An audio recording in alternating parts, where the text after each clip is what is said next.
नमस्कार, मी प्रसाद मुळे. मी एक पात्री अभिनय सादर करीत आहे. घरची परिस्थिती मालवणी आहे.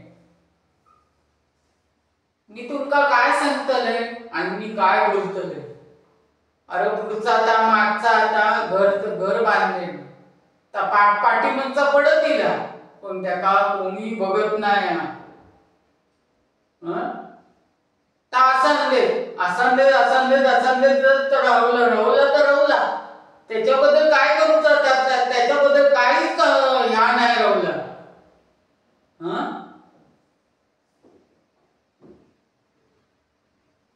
ओ पूर्वजांचा त्रास काय सांगतलो. पूर्वजांचा त्रास अजून कमी नाही झालो.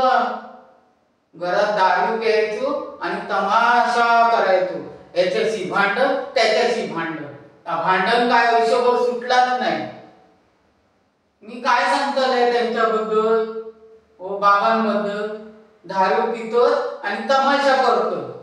लोकांका शिव्या घालतो, गाळी घालतो. ऐकण्यातलो नाही हो माणूस. सांगून बाबा राम राम बाबा त्याच्याबद्दल काय सांगतालय नाही मला. ओ घरची परिस्थिती म्हणजे बाबांका आजोबांका होतो यो त्रास. आजोबांका डसलो तर ह्यांका मिठी मारून गेले देव गेले तेव्हा तर ह्यांका डसलो तो त्रास.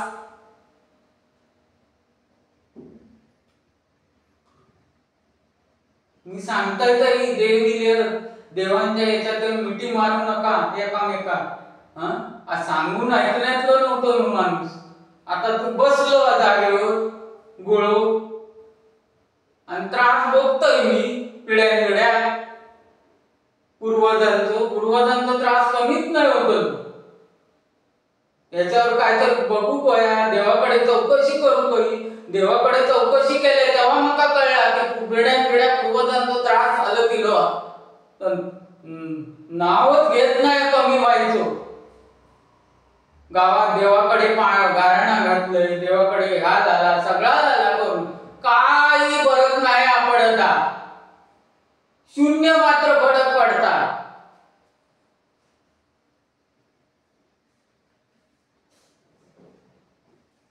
आणखी काय सांगतलं. ओ कोरोना नावाचो महाविषय रोग गेलो म्हणतो.